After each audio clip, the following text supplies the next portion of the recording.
So last Saturday, my wife and I decided it was finally time to repaint the living room, mostly because the last color we picked was called Eggshell Whisper but looked more like hospital gown regret. We had roped my brother Dave into helping, because he's the only person I know who can operate a paint roller without painting himself, the cat, and the ceiling fan in one go. We started at 9 a.m., armed with caffeine, optimism, and several YouTube tutorials featuring a suspiciously cheery Australian man. Everything seemed normal, until Dave suggested we paint strategically, which apparently means starting at the door and working your way around the entire room in a circle. By noon, we'd managed to paint ourselves into a textbook corner, literally. All three of us stood, toes pressed against unpainted baseboard, with drying paint stretching between us and freedom like a sticky moat. The cat, now a shade lighter, perched on the windowsill and judged us in silence.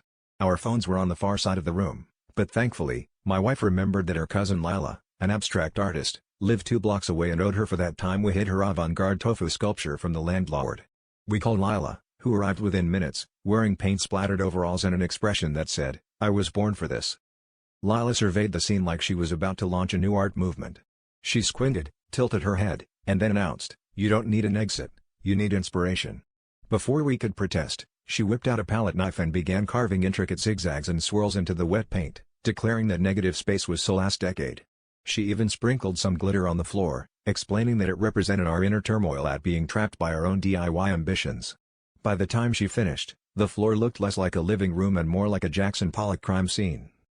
Finally, Lila stepped back, grinned, and said, "Voila! You're not trapped, you're part of the art." She handed us each a beret, snapped a photo, and posted it to her Instagram with the caption, "When life paints you into a corner, just abstract yourself out."